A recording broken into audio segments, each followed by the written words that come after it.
Imagine that in the morning, instead of water, you pour beer for your children. It sounds absurd, but in the 16th century it wasn't anything unusual. A historical record from 1512 states that an 8-year-old boy and his 10-year-old sister in England together received about a quart of beer for breakfast, about 1 liter. Shocking. The average medieval person consumed several liters of weak beer or wine daily, and this across all social classes. In this video, you'll learn why people in the Middle Ages drank so much alcohol, from surprising health reasons through cultural traditions to climate influences. We're in for a unique glimpse into a world where a mug of beer was as common as a glass of water today, and perhaps we'll discover lessons for the present.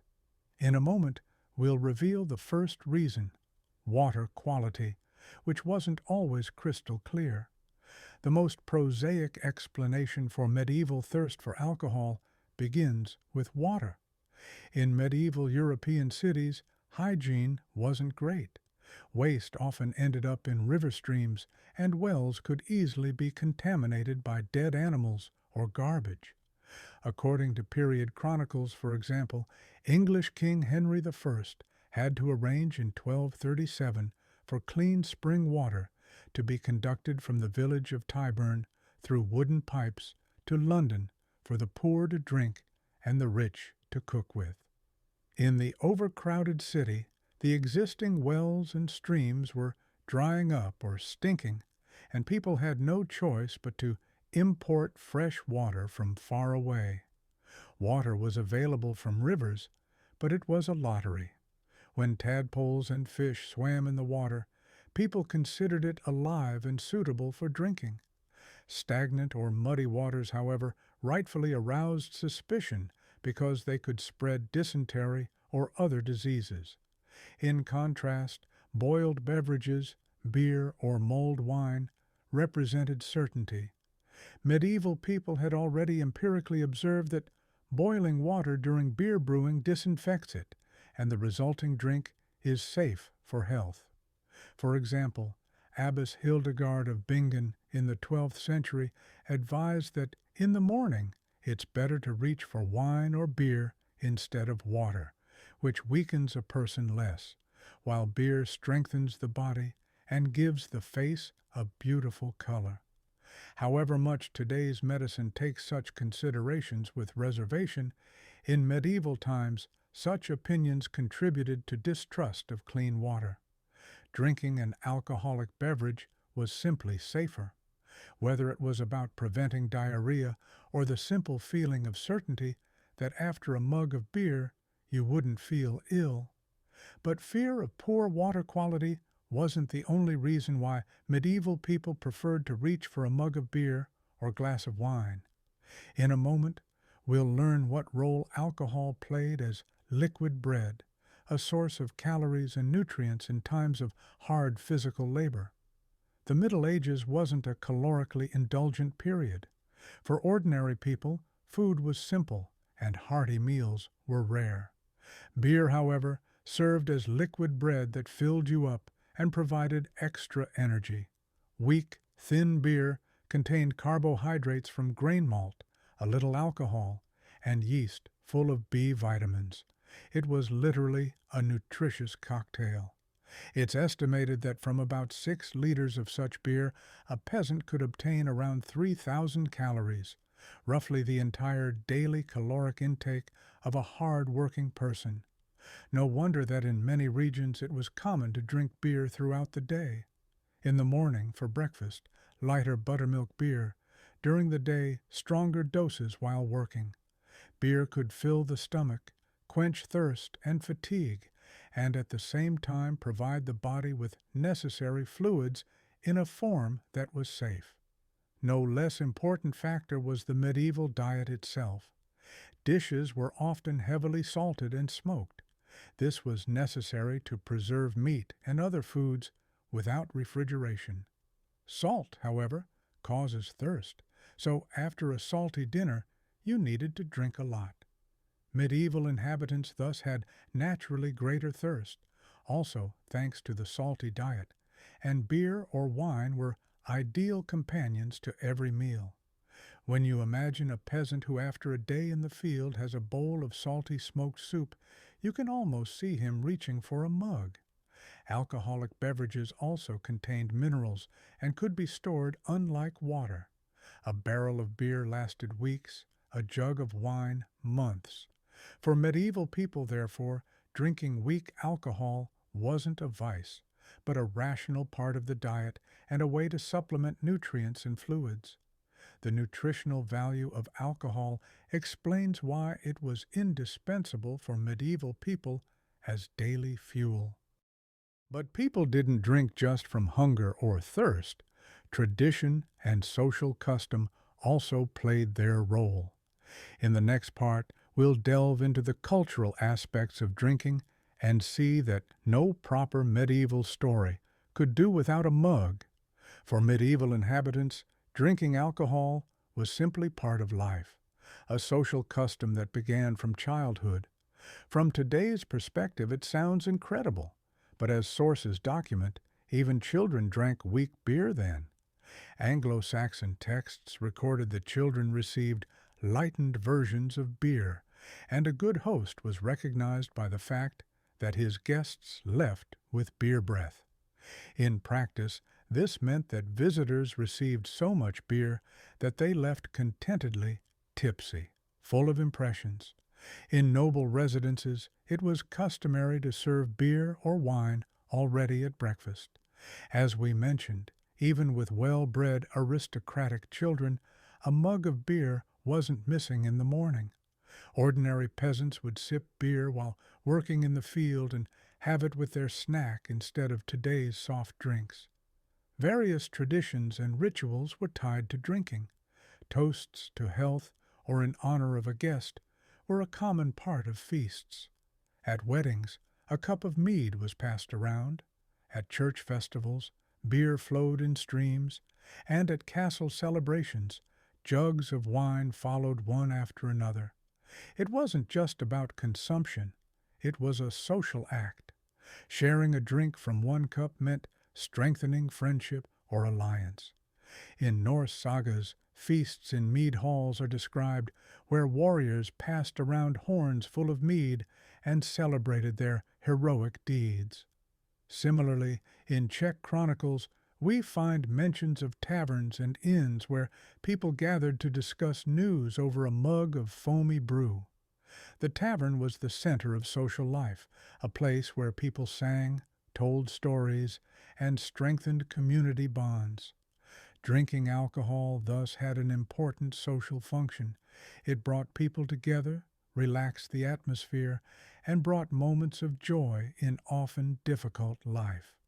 The custom of drinking alcoholic beverages thus permeated everyday life from morning to evening and from cradle to old age. However, not only tradition and society fed this passion. It was also important that beer and wine were relatively easily available and economically advantageous. In a moment, we'll reveal the medieval secret of why alcohol production paid off and how the economics of brewing influenced the rate of consumption. From an economic standpoint, a medieval person would say, "Don't drink water when beer is worth it."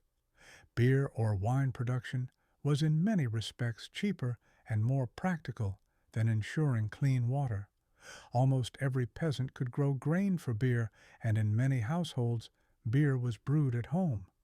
Brewing was often the domain of women, the so-called brewsters and brewster wives. It's no coincidence that in English, surnames like Brewster refer to the female gender. Every village had its brewsters, and housewives knew recipes for homemade mead or beer. Production costs were low. From grain and herb remnants, a barrel of beer could be brewed that supplied the family for weeks. In contrast, obtaining fresh, safe water daily could be laborious and uncertain. You'd have to go to a spring outside the city or laboriously boil water over a fire. Beer or wine thus became an advantageous investment of calories and effort.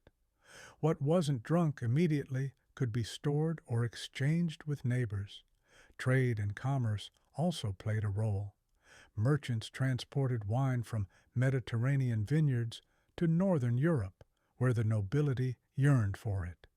Conversely, grain beer traveled from brewing centers like the Czech lands or German regions to places where hop brew wasn't missing from any table. In cities, alcohol production gained official status. Brewing rights belonged to the valued privileges of cities and nobles. For example, the city of Pilsen became famous for its breweries, and already in medieval times beer was exported from it far and wide. Beer and wine were taxed, thereby filling the coffers of the nobility and city councilors, so authorities had no reason to limit their consumption. On the contrary, alcohol consumption even increased after the Black Death epidemic. The population decline meant that peasants had more land for barley and could grow more raw materials for beer.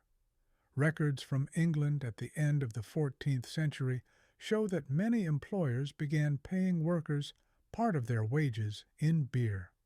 For example, workers at Newbow Abbey received a full gallon, over 4 liters, of beer daily as payment in kind. Alcohol became so common that late medieval society spent a significant portion of its income on beer and wine.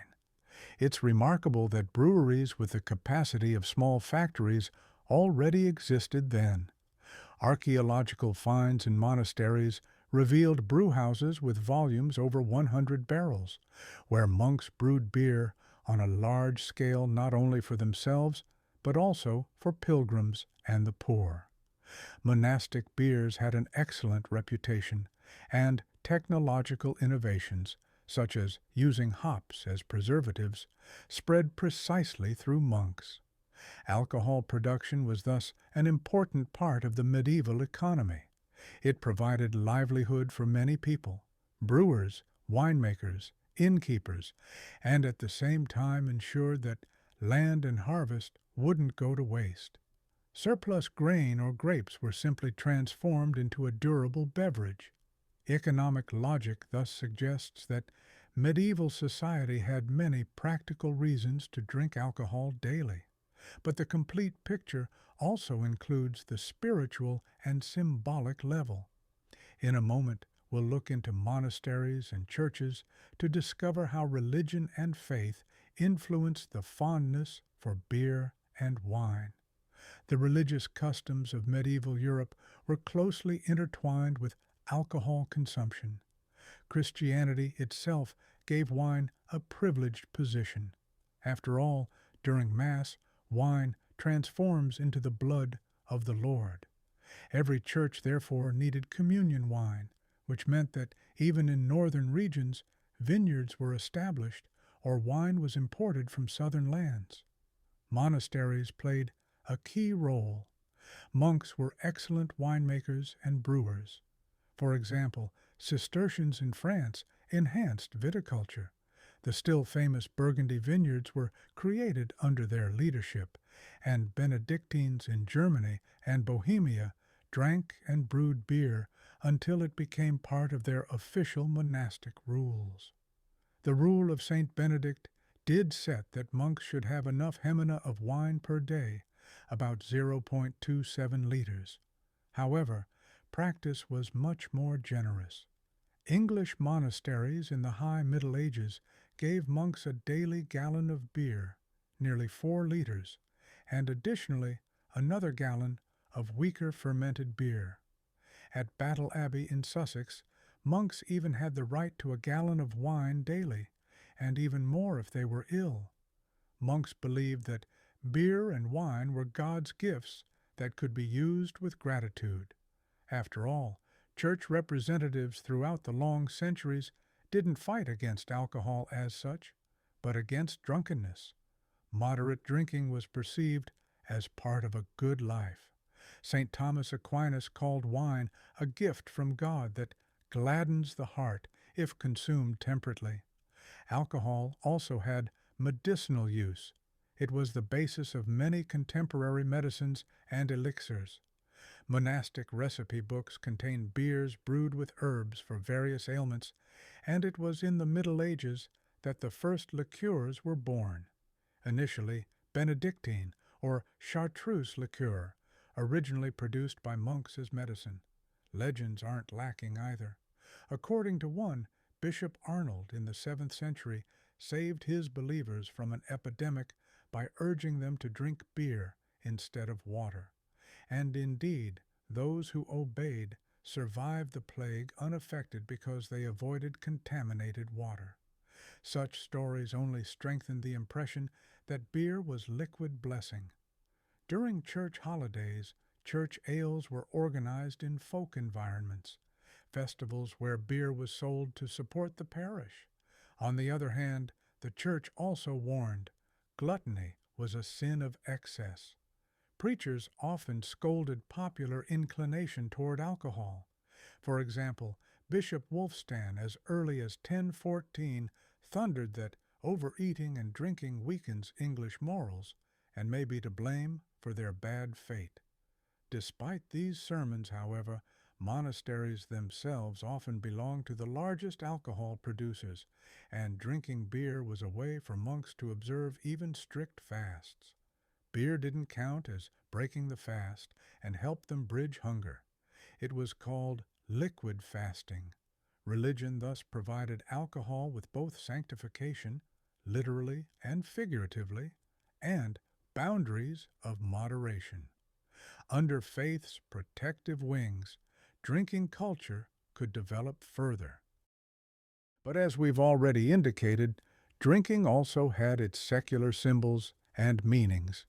In the following part, we'll toast to the social symbolism of alcohol and discover that mugs or cups were more than just vessels. They were symbols of status, hospitality, and community. From royal courts to village cottages, it was true that offering a drink meant showing respect and friendship. Alcoholic beverages carried the meaning of social lubricant and status badge. Among nobility and kings, expensive wines were popular. Whoever served rare wine from a distant land displayed their wealth and refined taste. In contrast, beer was the people's drink, but it too had its symbolism. In Czech lands, beer became part of national identity so strongly that chroniclers recorded the drinking heroism of more than one ruler. For example, Czech King Wenceslas IV in the 14th century became famous for liking to sit incognito in Prague taverns with burghers over a mug of beer. This earned him a reputation as a people's ruler, but also criticism from the nobility that he fraternized too much with burghers over mugs. We see, therefore, that what someone drank revealed something about them. Wine belonged to elites, though many magnates also loved good beer, while beer was a symbol of simplicity and solidarity with domestic tradition. Hospitality in the Middle Ages was often measured by how many drinks the house provided for guests. When a traveler visited a cottage, decency demanded offering him mead or beer as a welcome. Refusing a toast could be perceived as an insult. When concluding business or agreements, people toasted to confirm their words, similar to today's signing contracts with a glass of champagne, rooted in these ancient customs when trust was sealed with a shared sip from a cup. Alcohol accompanied ceremonies, coronations, nightly celebrations, church holidays. Everywhere people drank in celebration and honor. And of course, alcohol also functioned as social lubricant within the community. At village dances, exactly as in Bruegel's painting above, it strengthened every friendship and settled many disputes when neighbors reconciled over a shared barrel. We cannot overlook the symbolism of intoxication in literature and art either. Medieval literature often depicts characters according to how they approach drinking. For example, in Chaucer's Canterbury Tales, the miller is comically drunk and tells a bawdy story. His drunkenness is a source of humor and instruction. In frescoes or manuscript illuminations, scenes of drunkards appear as reminders of human weakness, but also testimony that drinking was considered a normal part of life. The social symbolism of alcohol was thus dual. On one hand, it connected people in joy and celebration. On the other, it could make a person ridiculous if they lost measure. In any case, medieval society perceived the ability to have fun while drinking as a natural and positive trait. Merry drinkers were popular company. The symbolism of a wine cup or beer mug has persisted in many respects to this day.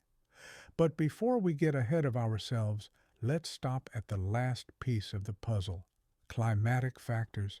In a small moment, we'll show how weather and climate influenced what and how much people drank. Climate also played its role in the story of medieval drinking.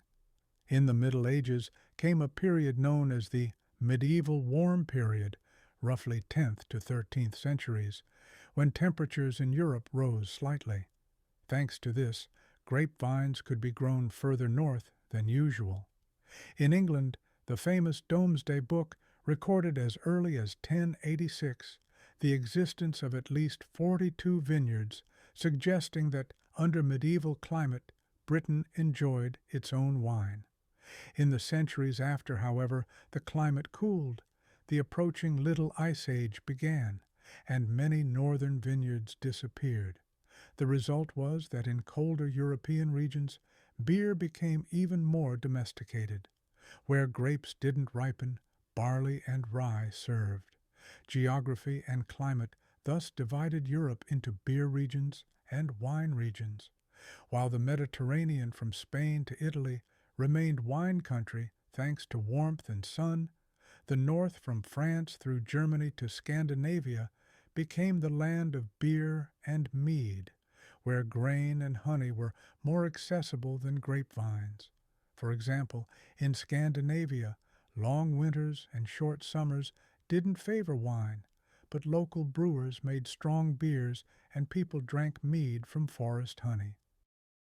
Climate also influenced seasonal drinking patterns. In summer, during harvest, lots of fluids were needed, and cold, weak beer wonderfully quenched thirst in the field. In winter, conversely, a mug of hot spiced wine, so-called hypocras, warmed by the fireplace, because tea or coffee weren't yet known. Climate also affected drinking water availability. In scorching summer, wells could become muddy and rivers polluted, so relying on beer or wine was again more practical.